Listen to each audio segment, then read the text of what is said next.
Hi guys, Sinjin here from Agrarian. I just wanted to put a presentation together. I was very privileged to be asked to come and talk at conference, at the Marketing Sector Conference 2019.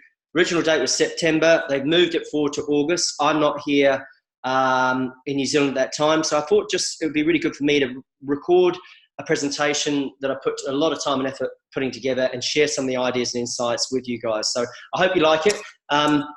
I'm going to go pretty quickly. So if you're one of those sort of YouTube junkies that likes to play your videos at 1.5 times, then you won't have any problems with that. You can just watch it normal speed because I'll go pretty quick. So I'm just going to go straight into the presentation here and share the screen and take you through basically what we're what I was asked to talk about really, which is why we need to focus on psychology before technology. And a lot of you guys at conference will be hearing from people who are going to talk to you a lot around social media and digital media, and everyone's going to be talking a lot about technology, but I think we're missing a trick here. I think we need to be talking a lot more about psychology because we want to understand what our customers are thinking and feeling, saying and doing. So next 2 slides, I'm going to sort of give you a bit of a beginner's guide to some pragmatic psychology and then how we can apply that and put those two things together. So yeah, I want to sort of kick off and say, why are so many of us obsessed with technology when we should be obsessed with psychology? And, you know, we keep focusing on the wrong thing. The right thing to focus on is the psychology, like the makeup of our market, what they're thinking and feeling, what they're saying and doing, and what are the conversations that our customers are having with themselves.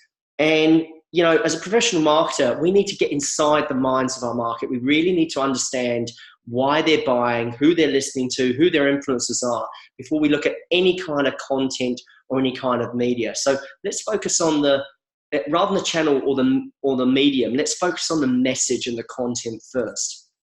So just bear with me. I sound like a sort of school teacher here, but I'm just going to sort of talk around the basics of breaking down our brains. And we've basically got 4 brains here, and our brains were built from the bottom up. And this bottom brain, which is the brain stem, is our most primitive, most basic brain. It's right here at the back of our neck. And this is the thing that just keeps us alive. And this is the thing that regulates breathing, heartbeat, blood flow, feeding, and even reproduction. And that's the thing that keeps us alive. That's involved in our fight and flight. And then we move to the midbrain, which is kind of our movement brain. And that's when we start to grow at around 8 to 10 months, and we start to go around the coffee table and keep falling down and keep moving till we get our motor neurons moving. And then we move to the limbic brain here, which is more around our emotional brain. And this is where our feelings live. And then our 4th brain here is our human brain, which is our prefrontal cortex. It's the biggest part of our brain. And this is why we're top of our species as humans. And this is all around empathy and self-recognition and self-regulation and control, really. And as I say, what we have to understand, though, is we often think we're humans, but sometimes we can be literally a different animal under threat. And this is where we fight, flight, freeze sort of kicks in. And this is where our survival for, you know, even sex or significance or status amongst our peers is really, really massive. So this is a big driver of biobehavior here that often we neglect to understand, and we underestimate and undervalue its role. So our brains are kind of wired to a different time. And when we were cavemen, there was safety in numbers, and we are herd animals, and we still have this sense of belonging because we do get safety. And they always sort of say, you know, birds of a feather that flock together.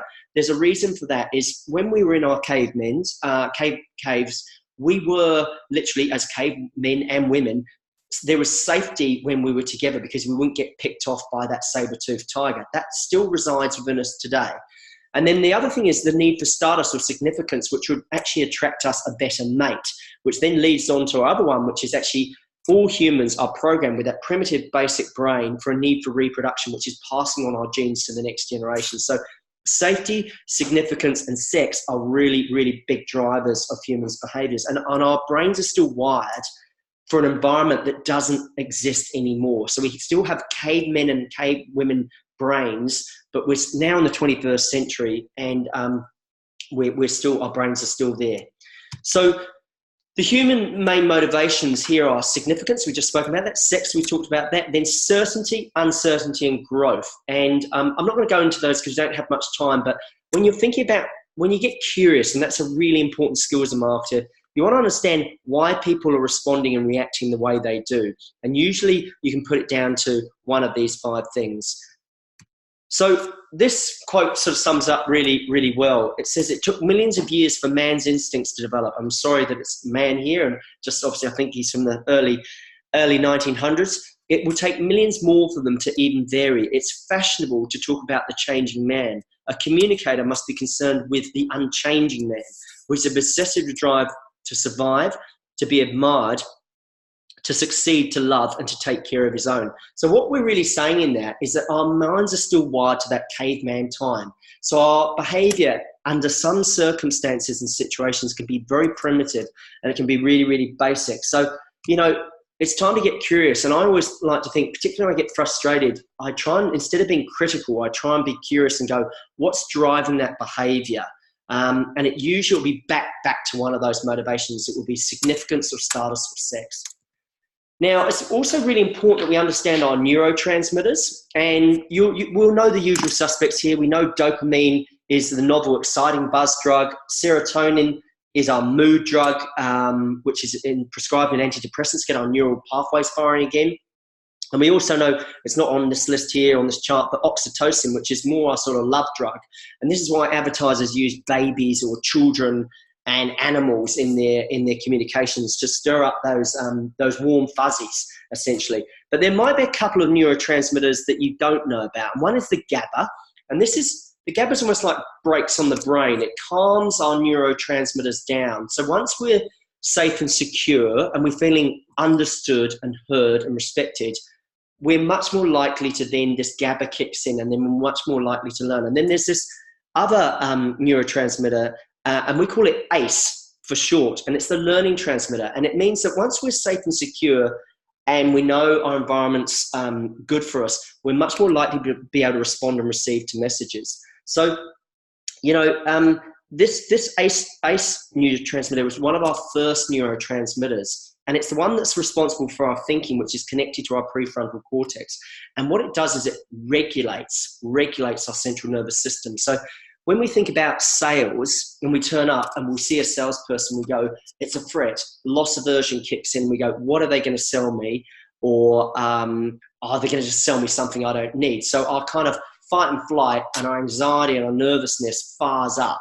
And our job is to actually calm it down into being safe and secure so they're able to receive our message. But that's sort of more the sort of sales training and sales optimization that I don't have time to sort of go into today. But knowing your neurotransmitters is very, very important, as well as the basic bits of our brain.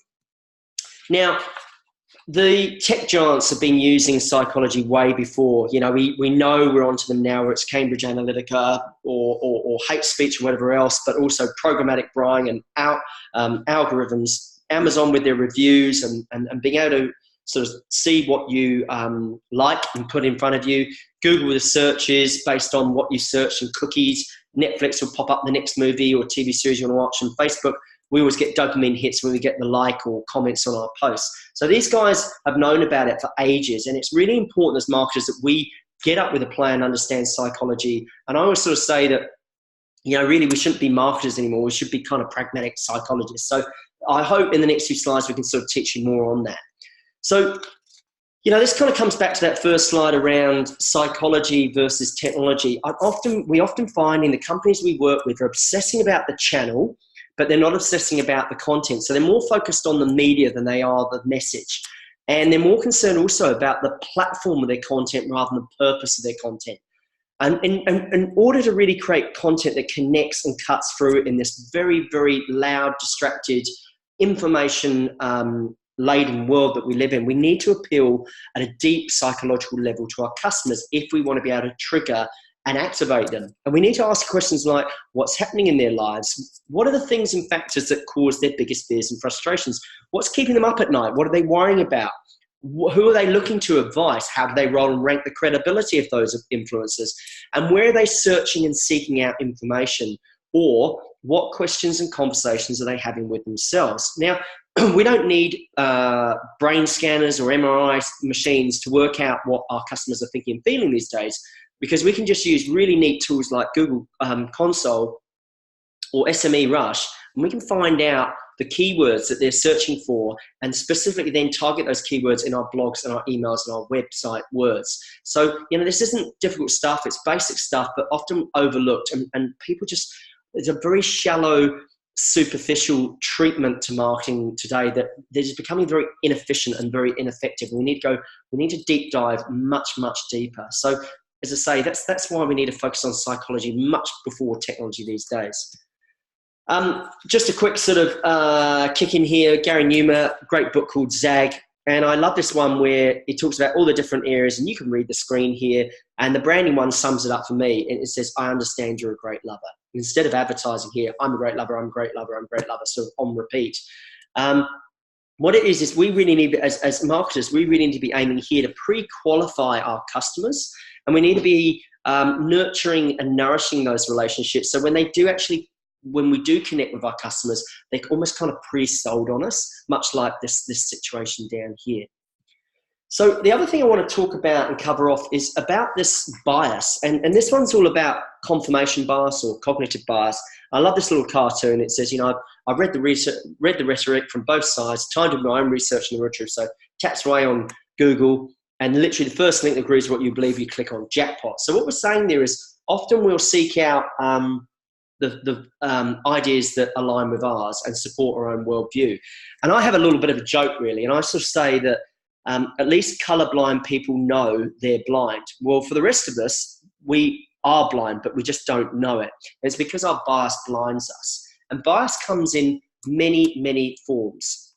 Now, this is a pretty giddy diagram here, and there's a lot of different biases here. But what I want to take you through is just a few of them. So we have conformity bias, which we talked about, which is that herd mentality and sense of belonging and following the crowd. So this is why we pick the favourite horse at the race course, or we don't choose that empty restaurant. I also think field days is really one example here where some of you, and some of you will know my views on field days, is that some rural companies feel they need to be there because of fear of loss, or the fear of missing out, or the fact that their customers are there. But if they actually got their sales and marketing systems sorted, they could have a field day every single day. But field day sales seems to draw in due to that loss aversion, and it's a bias that we need to be aware of. Now, cognitive bias is another one where we spoke about how you select and gravitate the information that supports your views and beliefs. And then there's another one called the heuristic availability bias, or availability bias, which is where you might see a new car that you want to buy, and then suddenly you see this car absolutely everywhere. And it's because it's available and it's in your short-term memory that you're much more likely to recognize and recall it. So it's just some simple biases, and there's plenty more here. But our brain uses biases to shortcut. And the sort of scientific or the psychological term for it is called heuristics. And that really is just a posh word for shortcutting. And really, because our brain is so overloaded with the subconscious things of blood flow and heart and temperature and breathing, it's cognitively lazy. So it's going to use biases as shortcuts to reduce its processing load, a bit like a hard drive. So the thing is, when we make biases, or we create biases, we often create blind spots for ourselves, and often we can judge people or the world in front of us wrongly. And I'm certainly not innocent to that, but it's our worldview sometimes to be distorted and confused, and we need to be much more mindful and aware of our biases blinding us. Now, I wanted to sort of do a bit of reality check here, and I've done a pretty horrible scan of a spread of a book, Every Bastard Says No by Jeff Ross, 42 Below. I'm going to read you a little excerpt from the book, and it says, inside all sorts of organizations, people are spending hours and hours and massive amounts of money honing their communication material as if consumers were out there waiting to examine every word of it. Layers of staff pour over ads. Here's the thing. No one cares. They're doing their very best to ignore it, and they've become very good at filtering out all that crap. So my question to you guys is, does a farmer really care that you've celebrated your 50th year in business, your 50th anniversary? How does it benefit them? How is it relevant to them? The fact that you've got the most branches or the most people, the biggest range, to me, that needs to be more around what's the benefit? What's the reward for the customer? And, customers get exposed to about 500 messages a day, and probably only about 1%, about 5 of those messages kicks through. So it's really, really important at all costs that we do get noticed. Now, 42 Below, very known for being extremely provocative and very contrarian with their advertising.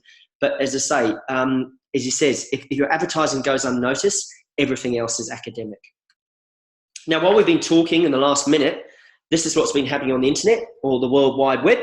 And, we've had over 4 million Facebook views. We've had 100,000 Skype views, 280,000 Snapchats, more posts on Instagram, and so on. So what we're saying is just content just getting bigger and bigger and bigger, and it's getting harder and harder to connect and cut through. And this is why psychology is so important, to understand how we trigger and activate our customers to take action, because we need to be able to move them and motivate them to take action to purchase our products. Now, also, we're living very much in I think we're living in an attention deficit. We're living in an attention economy because it's so over-communicated and distracted and information obese almost, that our attention is very, very finite as a resource. So we're very, very clear on where we where we focus and where we invest our attention on.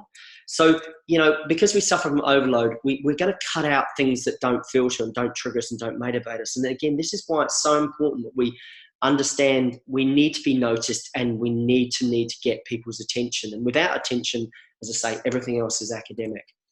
Another quote, fighting clutter with clutter is like putting petrol out on a bonfire. This is, again, the same guy, the Zag book.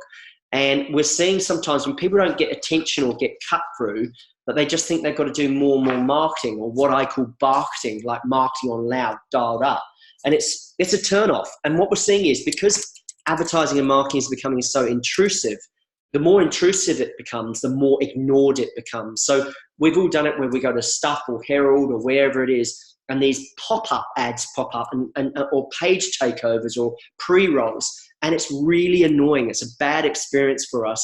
And that sort of fight and flight and all that anxiety and all that sort of not good feeling gets translated and transposed onto the brand that's sponsoring that. So, this is why the intrusion is making things being ignored. And this is why we're struggling sometimes to get the cut through that we need to. So these things they set up the wrong feelings in your customers.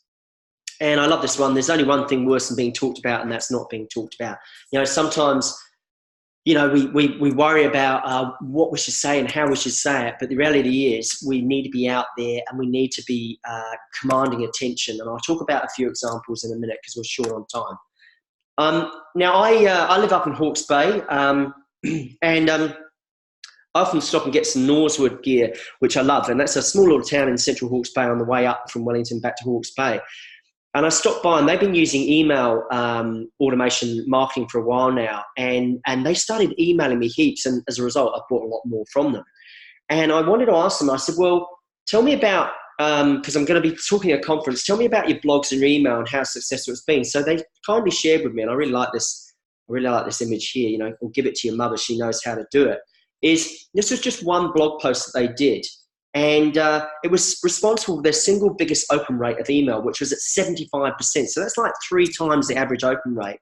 And, what one want to talk about with email and blog, not so much social media and digital media, is that, one blog can be responsible for delivering, the majority of your traffic. It's the whole 80-20 rule.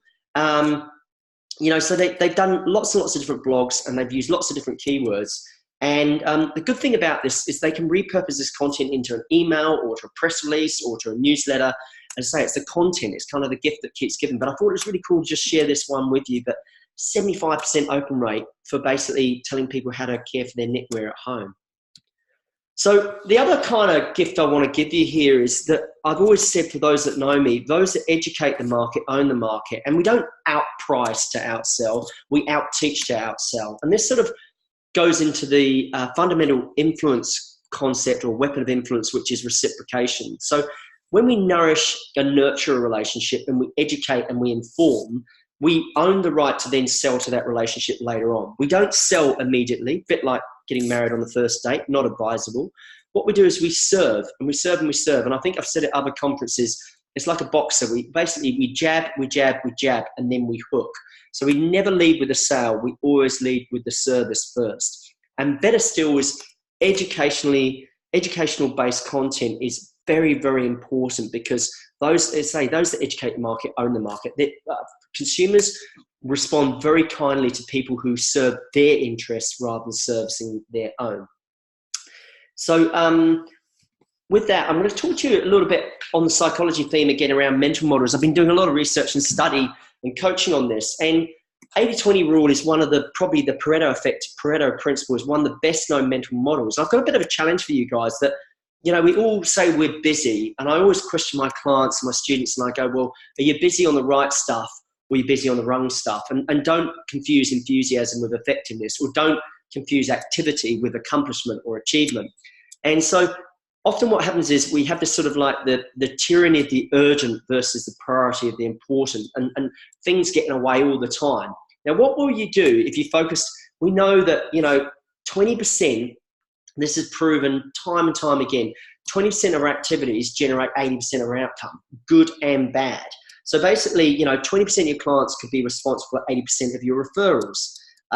When you're learning a new language, 80% of the language comes from 20% of the words. And so, a minority of causes affects a majority of effects. So my challenge to you guys using this model is, what's going to be your 80-20 rural marketing commitment after the conference? What's the 20% of things that you could do that will create 80% of the impact? So I want you to have to think about that and give it a go. And I'll share with you what my massive productivity hack is. I don't open my email for the first hour of every day. Now I call it, it's a bit cheesy, but I call it my power hour. I actually do one at night as well when the kids are down. But what I would challenge you to do, and my coach, my mentor gave me this gift, he said, we are slaves to our email, and we're responding to others' agenda. For the first hour, which is usually the highest and best use of your time, do not open your email. Work on the thing that is the most mentally challenging cognitively, where you really need to think and flow about something. So that's been my 80-20. This is the reason why I can blog so much. I think I'm up to, blog 57. The target's 100. I podcast. Sometimes I webinar. I do email automation. I'll talk about all those things later. But it's been a massive, massive breakthrough for me, and it's been basically exponential and transformative in terms of my productivity. So what will be your 80-20 commitment after this conference? That's my challenge to you guys. So the other thing is, I've said this before, I think I spoke at presentations and I included this slide. The soft stuff is the hardest stuff, and we focus very much on the hard sciences in agriculture and farming. We focus on biology and physics and chemistry, but I want to talk about sociology, neurology, psychology, anthropology. And what I'm saying here is that we know for a fact that, Amazon, Google, Facebook, they are the biggest recruiters of social science students. They recognize this stuff. And the reason why I talk about this tech giants, they are very, very successful and very, very profitable companies. And they know this stuff works. So they understand getting inside the minds of their customers is what makes their businesses more profitable. They want to study human behavior and buyer behavior and herd behavior and belonging behavior at a much, much deeper level. So the soft stuff is very much the hard stuff. And this is what we kind of need to focus on much more. And then there's a great couple of books. Jack Trout is the author of a book called Positioning. And then he's another author of a book called the 22 Immutable Laws of Marketing. And I've got some book references for at the end of this. So hang in there, because I'm going to give you some recommended reading at the end and 5 brilliant books that I think every rural marketer should read. And Jack Trout talks about marketing is the battle of perception rather than a product, and it's a game of mental warfare. And I couldn't agree with more. Often it's the perception more than the position that wins. But ultimately, I want you to think about your marketing as a battle that you want to own for a unique position in your market's mind.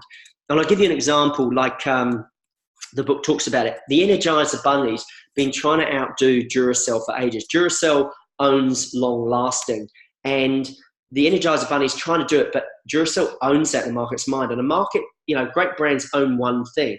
And I think Pepsi, the only time they got close to Coke, I think from memory about 10% within sales, is when they actually focus on something specific and special to them, which is the new generation. So I'm showing my age here, but I think it was Michael Jackson and Lionel Richie, and they recruited these pop stars, and they got within 10% of Coke. But then what happens? New marketing manager turns up, changes the strategy, and then they appeal to everyone again, and they lost all that ground that they've been able to gain.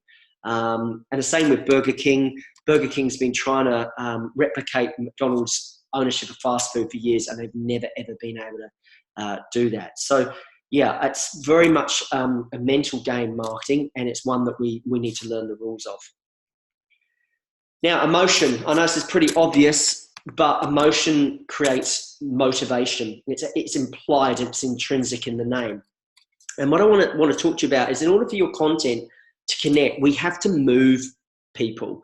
And people are motivated and moved by their emotions, and their emotions of fear, joy, sadness, anger, loss, awe, excitement, anxiety, hope, pride, or disgust. These are very powerful emotions, and they happen deep within our brains. And these emotions cause them to seek out, actively seek and search for content that meets those specific needs at that time, or crises at that time. And so often, we're emotional beings, and we have feelings and we have thoughts, and often the emotional overrides the rational. And we all know this. And I talked to you about the brain, in terms of the subconscious and the brainstem actually making sure we stay alive first and foremost, and then the other areas of the brain taking over.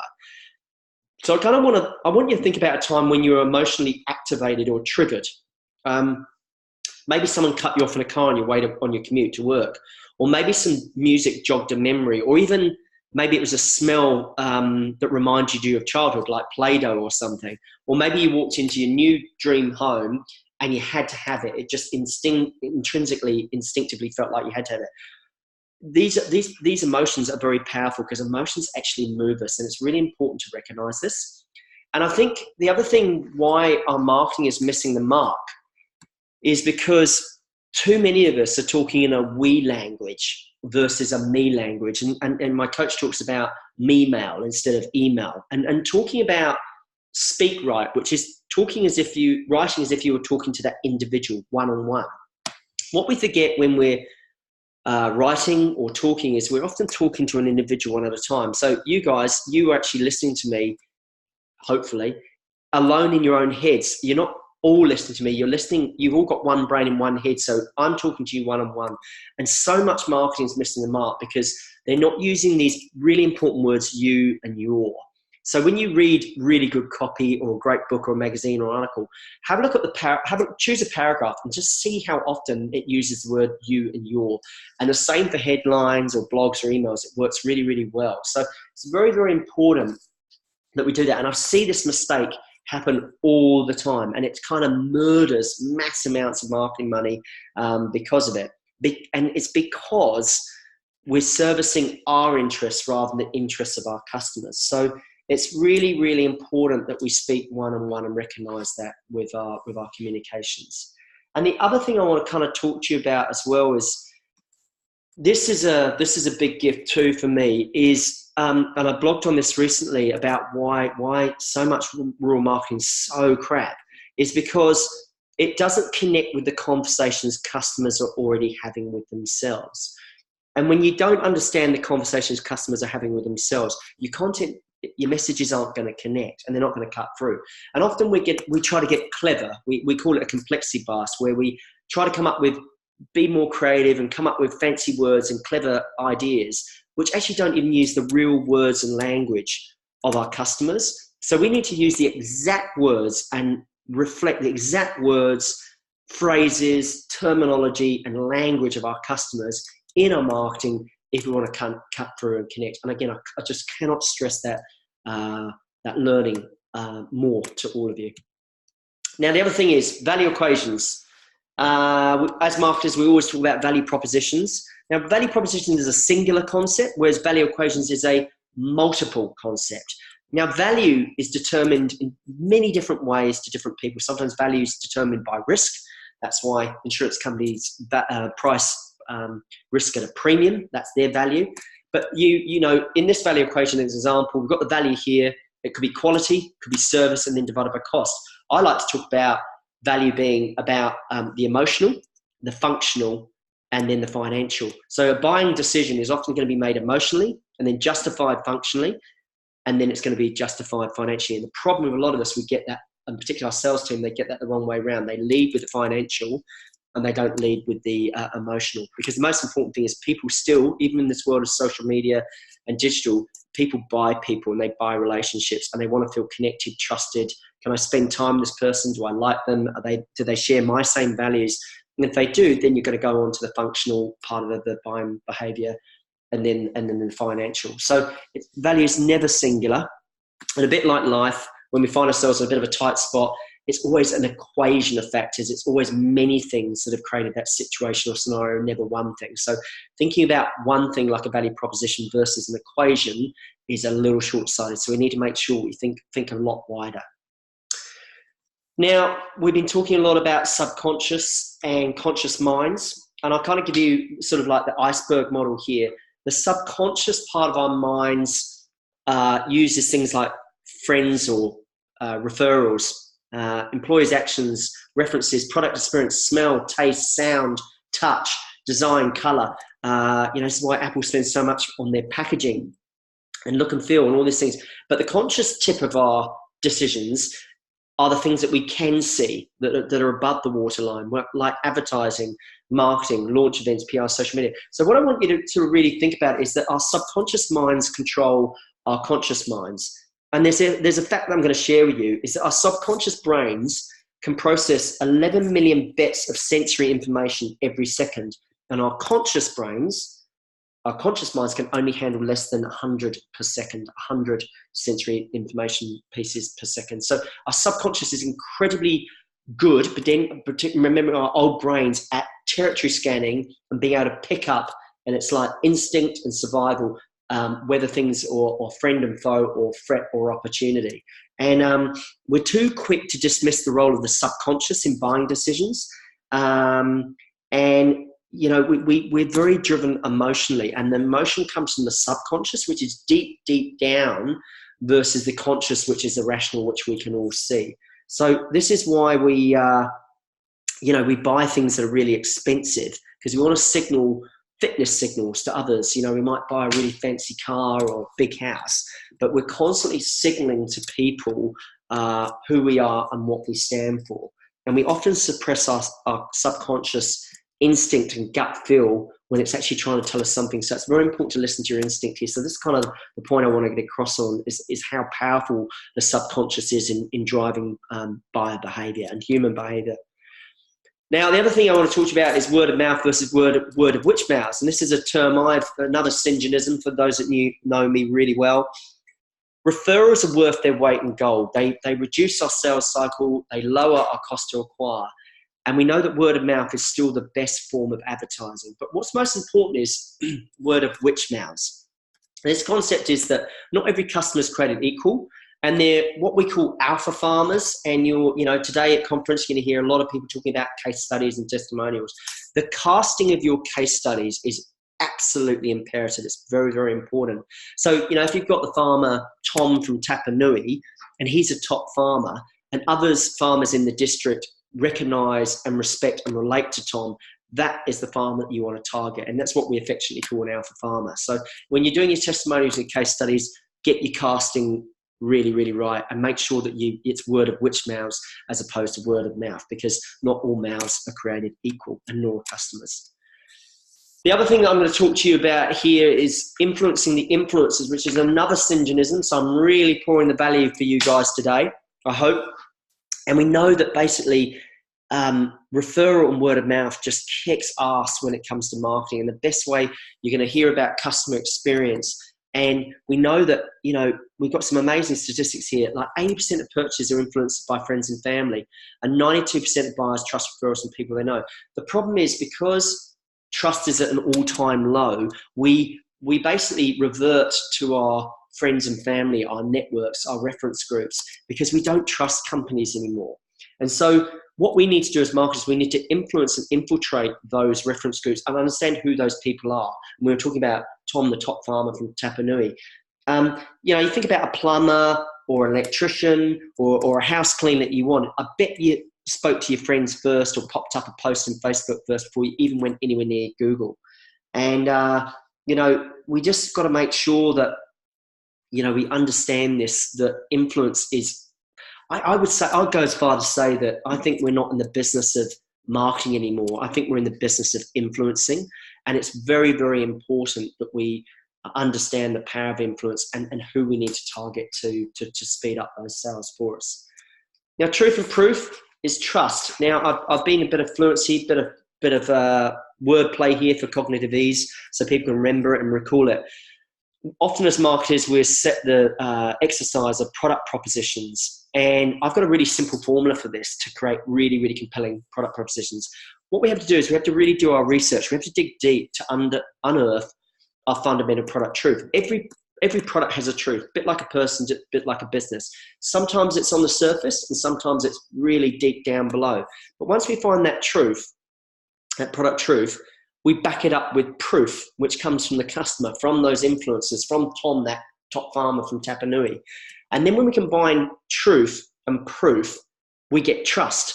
And trust is like the ultimate prize currency for all of us. And what we're sort of saying here is that the trust will then generate the purchase. So all I'm saying to you guys here is really, truth and proof are a powerful combination. And when you put them together, you're going to get trust. So when you're thinking about your product propositions and developing them, think about what's the fundamental product truth that we can discover and dig deep to find. What's the customer proof we can back it up on to give us the trust? Really simple formula. I kind of use the analogy of with my clients and students around people. When you throw lots of tennis balls at people, they're never going to be able to catch them. They only really catch one. And what I always say is, when you say everything, people remember nothing. And I'm probably at danger of here because I've covered a lot of ground. But the same thing happens with our marketing. Singular messages work best. You think Volvo, safety. You think Disney, fun. Harley Davidson, rebellion. Or Apple, innovation.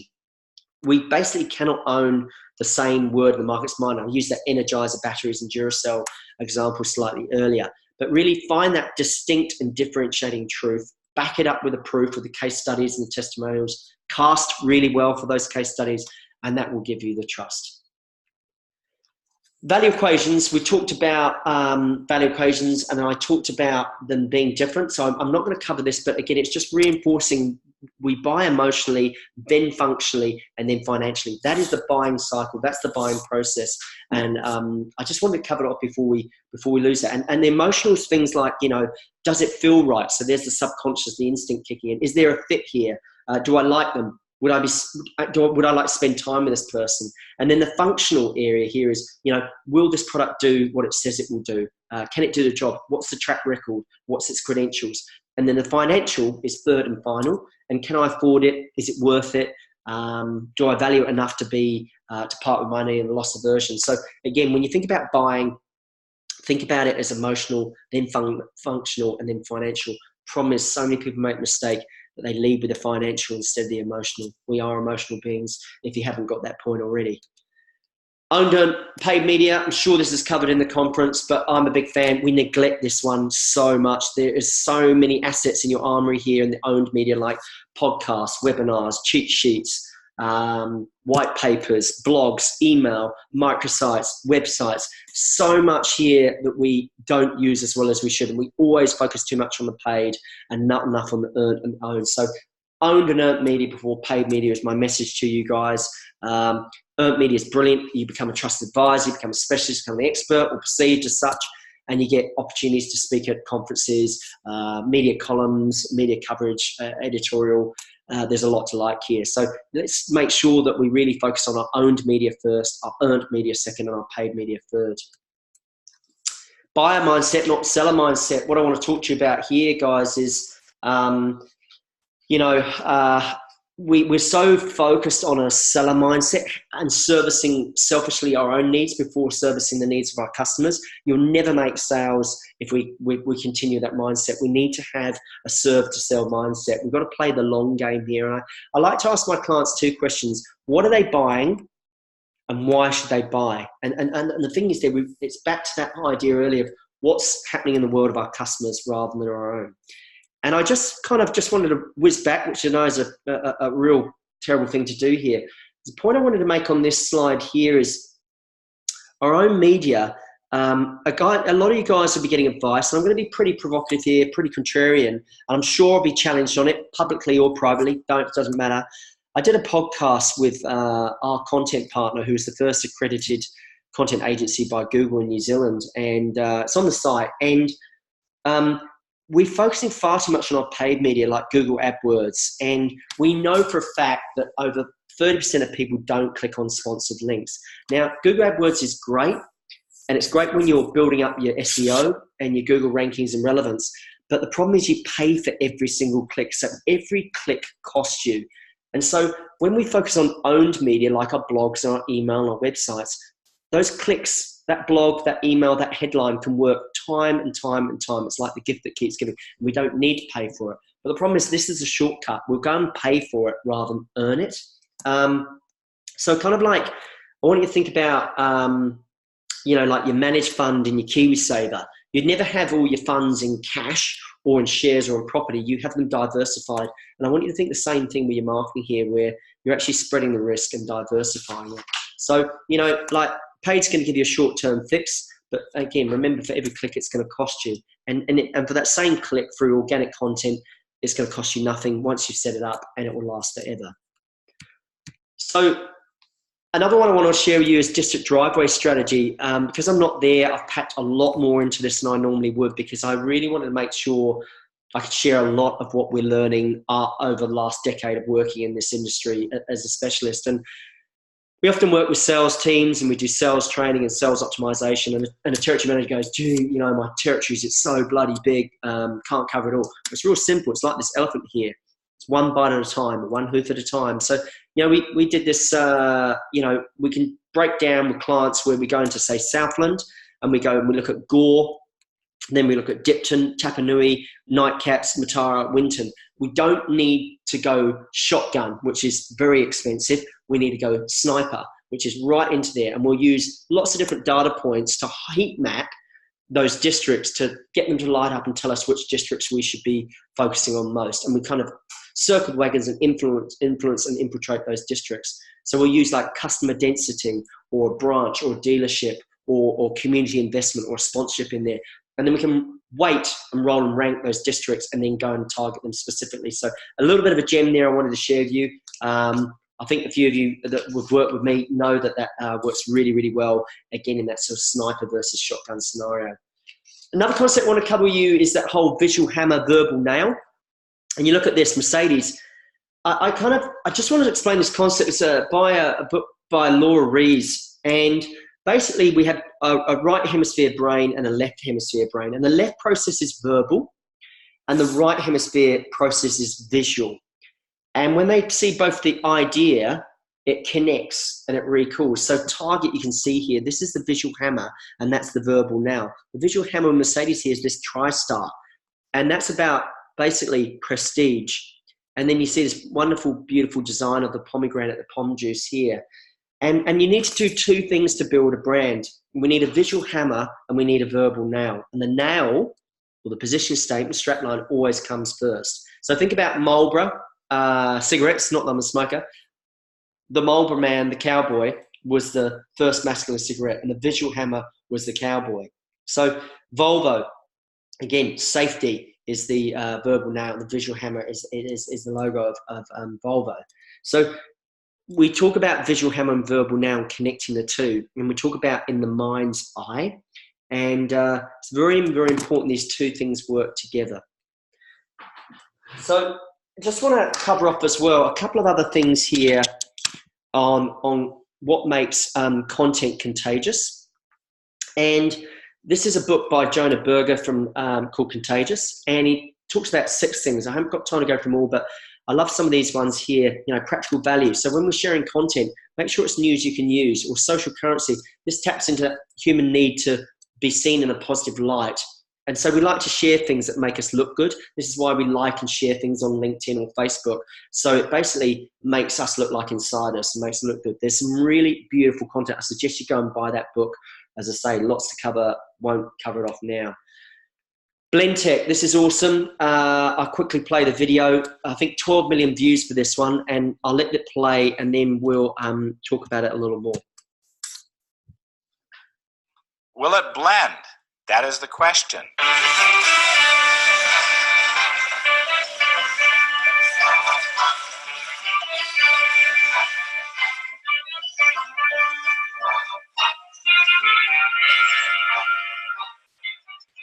By popular demand, today we're going to do the crowbar.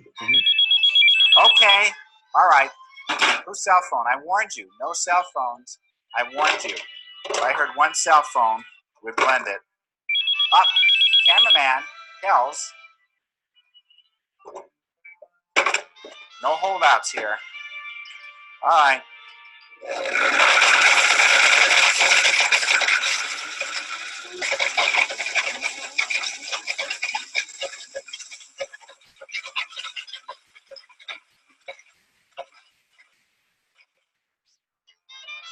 Cell phone smoke. Don't breathe this. Can you hear me now? So you kind of get the idea. This bloke's never going to win an Oscar for his performance, but I think his blender is, and I think they've literally sold them in the millions. And I think, as I say, their average blend tech video is 7 million views, and the iPhone got 12. And it's got, you know, amazing power of demonstration that I just wanted to share with you. So next thing I want to talk about is content is king, but consistency is key. So the analogy I use is you can brush your teeth twice a day consistently, but if you don't do that, you can do it intensively, which is going to see the dentist once a year. The thing is, you're going to have bad dental hygiene, bad dental health. Same with going to the gym. You go and work out, flog yourself for 8 hours straight, and then realize, actually, if you just went to the gym 3 times a week for 20 minutes. And what am I trying to say here is that, you know, if you're going to commit to content, that you need to commit to it consistently rather than just putting it out every now and then. We're seeing a lot of people trying to get blogs started or emails, but you must, content is king, but you must be consistent, and consistency beats intensity every single time. Don't be that one-hit wonder when it comes to creating and committing to your content. Little concept I'm going to share with you, very simple one. I'm sitting here recording this from my kitchen. There's a kitchen stool I can see over here, and the seat of the stool is your customer database, and your legs of your stool are feeding that database. And again, it's a bit like your KiwiSaver. You would never have it in one fund or one asset class. You'd have it in many. And we're seeing far too many companies just relying on a pogo stick or one leg to the stool. And the problem is when you kick that away, such as Facebook, all your lead generation or your awareness or your consideration conversion is going because you're just on one channel. And minimum a stool needs is 3 legs, preferably 5, so it has more security and more stability. But it's really important that this concept, for me, I use email automation if you're on my list. And if you want to be on my list, please email me. I do an email automation. I blog regularly on LinkedIn. We have some resources and opt-in forms on our website. I post on LinkedIn quite a lot, and I run the occasional podcast and webinar too. So I have 5 legs to my stool, and that diversifies my lead generation. And it's exactly the same for you guys and your businesses. And I'll show you an example here of a business that I used to work for in Australia. Beautiful example here of 5 legs to their stool: a blog, a podcast, a agency register, and then a YouTube where they interview experts from the industry, and then a resource rate calculator. So Trinity P3 was a company that used to run pitches and basically help companies or advertisers work out scopes of work and profit multiples and overhead multiples with their agencies. Terrific example here, 5 legs to the stool, probably one of the best in the business. David Ogilvy, on average, 5 times as many people read the headline as read the body copy. When you've written your headline, you have spent 80 cents out of your dollar. I want to really talk to you here, guys, about the art and science of headlines. Now, the difference between a bad headline and a great headline can be 10 times the response rate. And again, it's talking about the words and the language and the phrases and the terminology that customers use. The thing is with headlines is people use them to navigate information.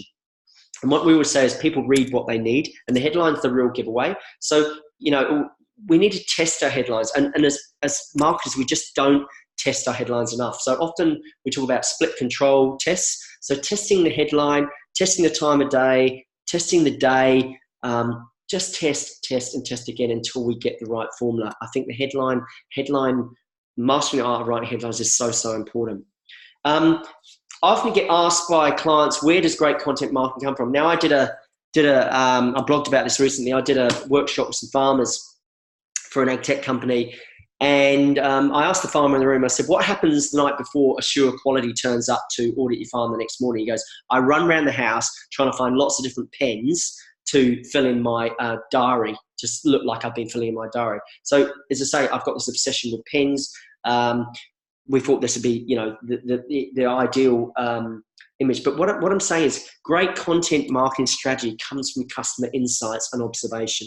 Don't guess it, prove it, go and find out, immerse yourself, and you'll get your gift through customer insight. So how to create content that connects. Killer content serves rather than sells. It's useful rather than useless. Specialize rather than generalize. It's quality, not quantity. So make sure your articles and your content's blockbuster stuff, not just mediocre, polluting the channel for the sake of it because you feel complied to put it out there. Make it consistent, not ad hoc, and make sure it's emotional, not rational. I'm not going to go over that too little time. I love this one about triggering. We're talking about activation and triggering. As a parent, when I see a lonely Sharpie lid like this, it strikes terror into my heart because I just do not know. So it definitely triggers me with terror, this one. So picture tells 1,000 words here. Just a lovely example. I think I've referred to in a recent blog around, great insight there on that particular tribe of parents. So I've also spoken to you about the pitfalls of Google AdWords and social media and vanity metrics, as I like to call them, which is where just you're getting your people in your business that you pay and your friends and your family to like your posts. Email is still 70% of our business communication. It's responsible for 70% of our business communication. So it's a very, very important channel. And I feel that email has kind of fallen out of fashion, and it never should have. And I want to get it back on the radar. And we know blogs work because we know that Google will index many more pages for a site that has lots of blog pages than one that doesn't. And email really works because we get right to the inbox of people. We know that we don't always get it unless we pay them or boost them. We're not going to get our posts out to people. So what we need to understand as well with Google and SEO is that Google's got about, at any one time, around 280 different protocols that they run and rules, and so people don't game them. And one of them is to making sure that your site, your website, is an authority site, and that's all about backlinks, but also about the fact that you're creating really, really good content. And if you're not creating good content and it's not being published regularly and you're not changing your pages, Google will punish and penalize that site for you. And I've actually, if you're more interested in this and you want to really hear an expert talk about it, I've interviewed Mike Morgan from High Profile Enterprises.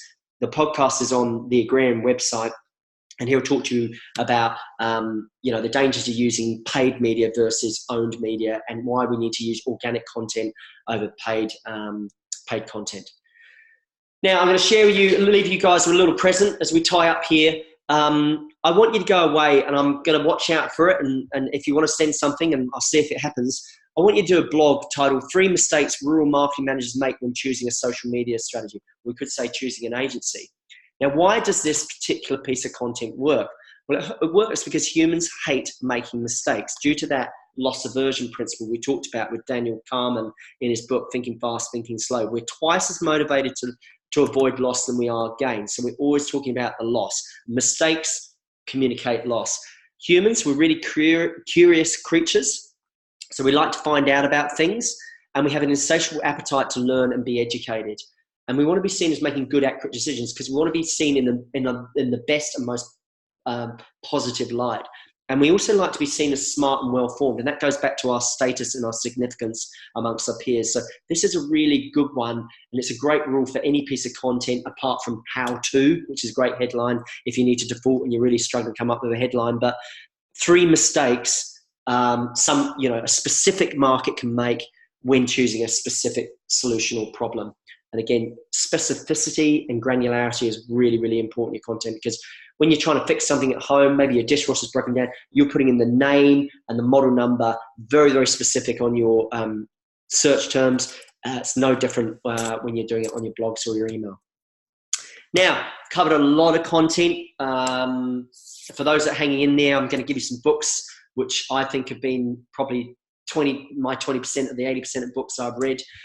I've always liked this quote: do what is easy and your life will be hard. Do what is hard and your life will be easy. Creating content as opposed to consuming content is really, really tough.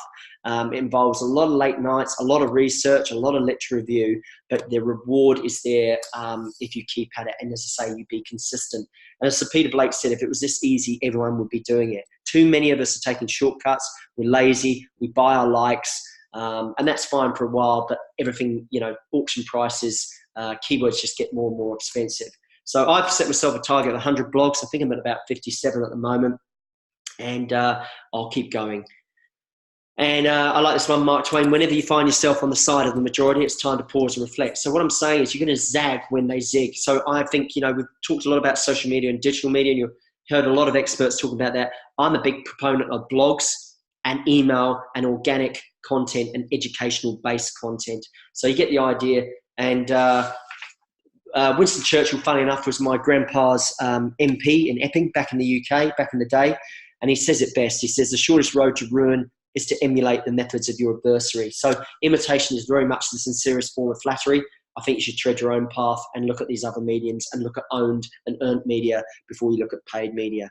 So I promised some recommended reading. So those of you that hung in there, these are brilliant books. There's a book called Positioning by Jack Trout. It's an absolute classic. And there's another one, 22 Immutable Laws of Marketing. Contagious by Jonah Berger. Made to Stick by Chip and Dan Heath, which is about decision-making and messages that stick. Professor Robert Cialdini's done a wonderful book called Influence, and he spent 20 years studying influence, and he talks about weapons of influence, and I think there's 6 of them: scarcity, likability, authority, social proof, all these sort of things. And then I blogged about this recently, biology, where we talked about buyer mindset versus seller mindset. Martin Lindstrom is a UK planner, and they sponsored the world's biggest MRI brain scanning study to actually find out the real reasons why people buy. It's a terrific book. As I say to my clients and my students, if you're going to do this, you need to read them, you need to review them, and you need to renew them, because our learning deteriorates and decays very quickly. It's a concept called the Ebbinghaus curve, where literally within a matter of days we can lose 80% of our new learning. So buy these books. They're brilliant books, and read them, review them, and renew them regularly so that the learning remains reinforced. So quick summary from me. Robert Collier's quote there: connect with the conversations customers are having with themselves. And that's the way that your content will connect and cut through a lot more. Remember that to write and speak in me language, not we language, and the words you and yours and how much they need to be used. If you want to be the authority in your sector, make sure you create more content that you consume, and also be mindful of the content that you consume. Make sure it's nutritious content. I instigated a strict no news, no Netflix diet last October. I'm now powering through my learning. I spend about 2 hours a day on deliberate learning, reading a bunch of books, which is just increasing and compounding my learning, which I'm then able to share that knowledge and those skills with our client base. Emails and blogs. Again, email, 70% of business communication is email, so we should never, ever ignore that fact. And blogs work blogs are a beaut for SEO. Content doesn't equal Facebook. I'm very, very public about this, and people will disagree with me, but a lot of Facebook is vanity metrics. And again, just likes from people that, from your business, people that you paid and employed, and your friends and family. And that doesn't do anything to move your business needle. And you spend a lot of money wasting murderous amounts of money there.